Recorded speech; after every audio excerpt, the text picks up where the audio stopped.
Hello everyone. तो आज की वीडियो के अंदर हम जो कि अपना नेक्स्ट लेसन प्लान डिस्कस कर रहे हैं। और आज का जो हमारा लेसन प्लान है वो है इंग्लिश सब्जेक्ट का, और ये है 7th क्लास के लिए। जो 7th क्लास की एक पोइम है जिसका नाम है द मून। ठीक है, जैसे कि आपको पता होगा कि लेसन प्लान बनाने के लिए सबसे पहले हमें कुछ जनरल इन्फॉर्मेशन लिखनी होती है।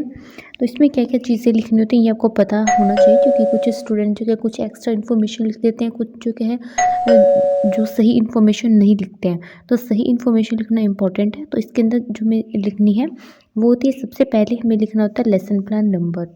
ठीक है, ये आपका जो भी लेसन प्लान नंबर है वो लिख देंगे। ये हमारा लेसन प्लान नंबर 6 है। और इससे पहले हमने और भी बहुत सारे लेसन प्लान डिस्कस कर ली हैं। अगर आपने वो नहीं देखे तब जाकर वो सारे लेसन प्लान देख लें।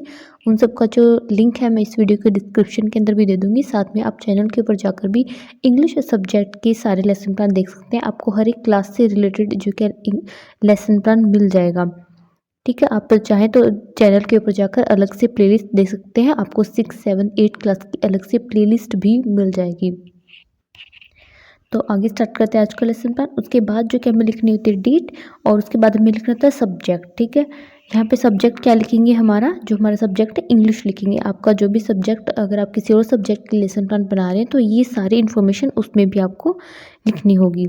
फिर आता है नेम ऑफ द स्कूल। यहाँ पर आपका जिस भी स्कूल के अंदर आप टीचिंग करने के लिए जा रहे हैं उस स्कूल का नाम आप यहाँ पर लिख देंगे। फिर आती है क्लास कि आप कौन सी क्लास के लिए ये लेसन प्लान बना रहे हैं। तो ये जो लेसन प्लान है वो है हमारा 7th क्लास का। उसके बाद पीरियड, ठीक है, कि उस स्कूल के अंदर आपका ये कौन सा पीरियड था। ठीक है, कि 7th क्लास के अंदर इंग्लिश का आपका कौन सा पीरियड था। तो जो भी पीरियड आपका होगा वो आपको यहाँ पर लिखना है। यहाँ पर जो लिखा हुआ है वो नहीं लिखना है, जो उस स्कूल के अंदर आपका पीरियड होगा वही यहाँ पर आपको लिखना है। फिर हमें लिखनी होती है ड्यूरेशन। ये क्या होती है कि उस स्कूल के अंदर आपका जो एक लेक्चर था वो कितने टाइम का था। ठीक है, अगर किसी स्कूल के अंदर ये 30 मिनट का होता है, किसी के अंदर 35 मिनट का होता है, और किसी के अंदर जो क्या है ये 40 मिनट का होता है। तो उस स्कूल के अंदर, जिस स्कूल के अंदर आप टीचिंग करने के लिए जा रहे हैं, वहाँ पर ये लेक्चर कितने टाइम का था वो आपको यहाँ पर लिखना है। फिर आप अपना टॉपिक लिख देंगे। ठीक है, जो हमारा टॉपिक का नाम है द मून। अगर आप किसी और टॉपिक के ऊपर लेसन प्लान बना रहे हैं तो वो आप यहाँ पर लिखेंगे। तो ये सारी होती है जनरल इन्फॉर्मेशन। अब इसके बाद हमें लिखने होते हैं जनरल ऑब्जेक्टिव। ठीक है, आप चाहें तो पहले जो कि हमारे इंस्ट्रक्शनल एड्स जिनको बोलते हैं, या फिर इंस्ट्रक्शनल मटेरियल, वो भी लिख सकते हैं, या फिर पहले आप अपने ऑब्जेक्टिव भी लिख सकते हैं। तो ऑब्जेक्टिव दो तरह के होते हैं। फर्स्ट, जैसे कि यहाँ पर है जनरल ऑब्जेक्टिव, और सेकंड हमारे पास होते हैं स्पेसिफिक ऑब्जेक्टिव। जनरल ऑब्जेक्टिव हमारे सब्जेक्ट से रिलेटेड होंगे। तो हमारा सब्जेक्ट क्या है, इंग्लिश। तो इंग्लिश पढ़ाने का एक टीचर का क्या एम है, इंग्लिश सब्जेक्ट से जो है एक टीचर स्टूडेंट को क्या चीज़ सिखाना चाह रहा है, वो हमारे जनरल ऑब्जेक्टिव हो जाएंगे। जिसकी फर्स्ट है to enable the students to enjoy the beauty of the poem. Second है to enable the student to appreciate poetry. Third है to develop the imagination of the student. और फोर्थ है to enable the student to enjoy rhythm and style of the poem. ठीक है, इस तरह से जो कि आपको अपने जनरल ऑब्जेक्टिव लिखने हैं। मिनिमम जो क्या आपको 4 to 5 अपने जनरल ऑब्जेक्टिव जो क्या है वो लिखने हैं। मैक्सिमम आप 7 to 8 लिख सकते हैं, इससे ज़्यादा आपको लिखने की ज़रूरत नहीं है। लेकिन अगर आप 4 to 5 भी लिख देते हैं तो वो भी बहुत है।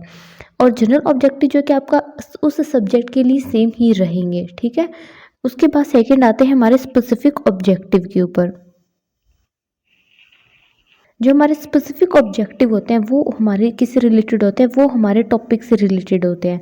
ठीक है, जैसे कि आपको पता है हमारा जो टॉपिक है वो पोएम है द मून। ठीक है, तो ये टॉपिक पढ़ाने का एक टीचर का क्या एम है, इससे वो स्टूडेंट को क्या चीज़ सिखाना चाह रहा है, वो हमारे स्पेसिफिक ऑब्जेक्टिव हो जाएंगे। जिसकी फर्स्ट है to enable the students to enjoy the beauty of the poem. Second है to enable the students to appreciate the rhythm and style of the poem. और थर्ड है to enable the students to understand the ideas expressed in the poem the moon. तो ये क्या होंगे, हमारे specific objective हो जाएंगे। फिर नेक्स्ट पॉइंट में लिखना होता है मटेरियल ऐड आप लिख सकते हैं। ठीक है, तो नेक्स्ट पॉइंट आप मटेरियल ऐड लिखना। ठीक है, इसके अंदर क्या होता है कि इसके अंदर आपने जो कि स्टूडेंट को क्लास में पढ़ाने के लिए कौन कौन से मटेरियल यूज़ किए हैं वो आपको लिखने हैं। जैसे कि अगर आप चॉक, डस्टर, ब्लैक बोर्ड का यूज़ करें तो वो लिख देंगे। अगर आप किसी मॉडल चार्ट और पीपीटी का यूज़ करें तो वो आप यहाँ पर लिख देंगे। फिर आते प्रीवियस नॉलेज। ठीक है, कोई भी टॉपिक जब आप स्टूडेंट को करवा रहे हैं तो आपको जो क्या उनके पहले क्या करनी होती है, प्रीवियस नॉलेज टेस्ट करनी होती है, ये जानने के लिए कि स्टूडेंट को उस टॉपिक के बारे में पहले से कितना पता है। तो ये आपको कैसे पता चलेगा, जब आप स्टूडेंट से क्वेश्चंस पूछेंगे। ठीक ठीक है। तो यहाँ पर जो क्या है हम 3 कॉलम बना लेंगे, ठीक है। First column people teacher activity, second column student activity और थर्ड कॉलम होता है टीचिंग एड्स।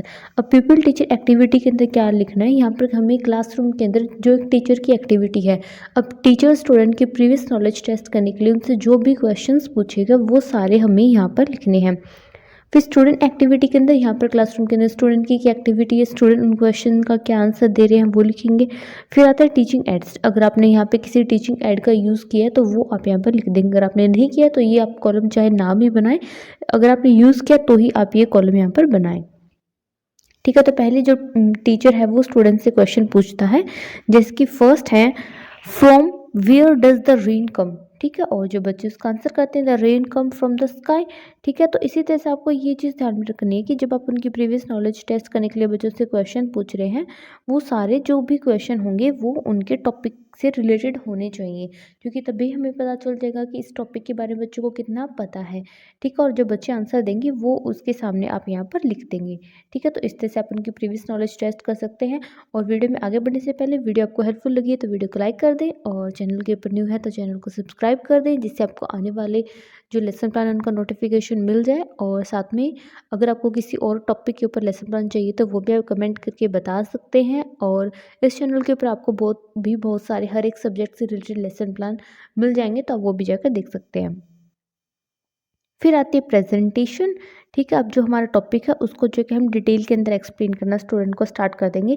तो इसके लिए आपको अपनी फाइल के अंदर 4 कॉलम्स बनाने हैं। फर्स्ट कॉलम में लिखेंगे टीचिंग पॉइंट, सेकंड में पीपल टीचर एक्टिविटी, थर्ड में स्टूडेंट एक्टिविटी, फोर्थ में आप लिख देंगे ब्लैक बोर्ड वर्क, ठीक है। टीचिंग पॉइंट के अंदर आपको क्या लिखना है, यहाँ पर आपके जो भी मेन पॉइंट्स या फिर जो हेडिंग्स होगी वो सारी आपको यहाँ पर लिखनी होगी, ठीक है। जिसकी पहला आता है मॉडल रीडिंग।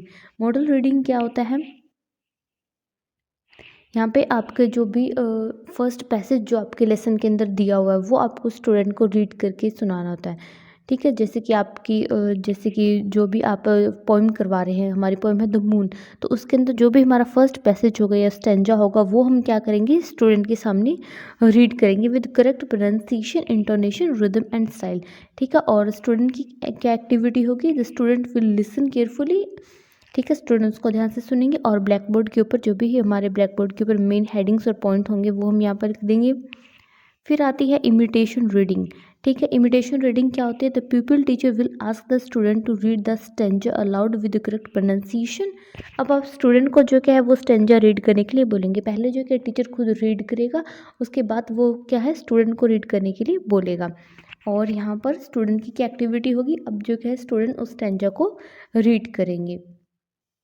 फिर नेक्स्ट आती है प्रोनाउंसिएशन रूल, ठीक है। अब कुछ ऐसे डिफ़िकल्ट वर्ड्स होते हैं जिनकी प्रोनाउंसिएशन स्टूडेंट को करने में प्रॉब्लम आ रही है, तो अब टीचर क्या करेगा, उन वर्ड्स की जो क्या प्रोनाउंसिएशन स्टूडेंट को करना सिखाएगा। जैसे कि फर्स्ट वर्ड है शाइनिंग, सेकंड है लैम्प, थर्ड है शेप्ड, फोर्थ है बो एंड फिफ्थ है बीकर। तो ये सब जो कि आप इन सब की प्रोनाउंसिएशन स्टूडेंट को करना बताएंगे और student will correct their pronunciation. और ये जो प्रोनाउंसिएशन के जो वर्ड्स हैं आप इन सबको ब्लैक बोर्ड के ऊपर भी यहाँ पर अच्छे से लिख देंगे और स्टूडेंट को इनको नोटबुक के अंदर नोट करने के लिए भी बोलेंगे, साथ में स्टूडेंट इनको प्रोनाउंस भी करेंगे। फिर आता है मीनिंग ऑफ डिफ़िकल्ट वर्ड्स। अब कुछ डिफ़िकल्ट वर्ड्स हैं, आपको उनके मीनिंग भी स्टूडेंट को बताने, तो इसके लिए आप 2 कॉलम बना लेंगे। फर्स्ट कॉलम में वर्ड लिख देंगे, उनके सामने जो क्या है उनकी मीनिंग लिख देंगे। यही सेम जो क्या है आपको ब्लैक बोर्ड के ऊपर करना है और स्टूडेंट को जो क्या इन वर्ड्स की मीनिंग अच्छे से एक्सप्लेन करनी है। स्टूडेंट जो क्या है इसको ध्यान से सुनेंगे, ठीक है। फिर नेक्स्ट आती है एक्सप्लेनेशन, ठीक है। जो हमारा फर्स्ट स्टैंजा था, अब हम स्टूडेंट को उसकी एक्सप्लेनेशन बताएंगे, ठीक है। एक्सप्लेन करेंगे कि इस पोइम के अंदर क्या बातें जो क्या बताई गई है, तो वो आप स्टूडेंट को अच्छे से इजी वर्ड्स के अंदर एक्सप्लेन कर देंगे और स्टूडेंट जो क्या इसको ध्यान से सुनेंगे। फिर आता है reading allowed by people teacher comprehension questions, ठीक है। Give a model reading of the stanza. अब जो कि एक बार फिर से जो क्या है टीचर उस स्टेंजा को रीड करेगा और उसके बाद जो क्या है कुछ क्वेश्चन जो क्या है वो स्टूडेंट से पूछेगा, ठीक है। इससे टीचर को पता चल जाएगा कि जो भी उसने आज पोइम क्लास में करवाई है वो बच्चों को समझ में आई है या फिर नहीं आई है। और जो स्टूडेंट इसका आंसर देंगे वो उनके सामने आपको यहाँ पर इस कॉलम के अंदर इस तरह से लिख देना है, ठीक है। फिर आते हैं final reading allowed, the teacher will read the poem allowed. अब लास्ट में एक बार फिर से टीचर जो है पोएम को रीड करेगा और स्टूडेंट जो है इसको ध्यान से सुन रहे हैं, और उसके बाद जो है लास्ट में आप उनको जो है होमवर्क या फिर होम असाइनमेंट जो है वो दे देंगे, जैसे कि लर्न दिस पोएम या फिर रीड अगेन दिस पोएम, या फिर आप कुछ क्वेश्चंस लिखने के लिए भी दे सकते हैं। ज़रूरी नहीं है जो यहाँ पर लिखा है आप वही होमवर्क दें, आप कुछ भी अपनी चॉइस के अकॉर्डिंग यहाँ पर होमवर्क स्टूडेंट को दे देंगे। तो इस तरह से आपका जो है लेसन प्लान कंप्लीट हो जाता है। अगर आपको कोई डाउट है, कुछ समझ में नहीं आया, तो वो आप कमेंट करके पूछ सकते हैं।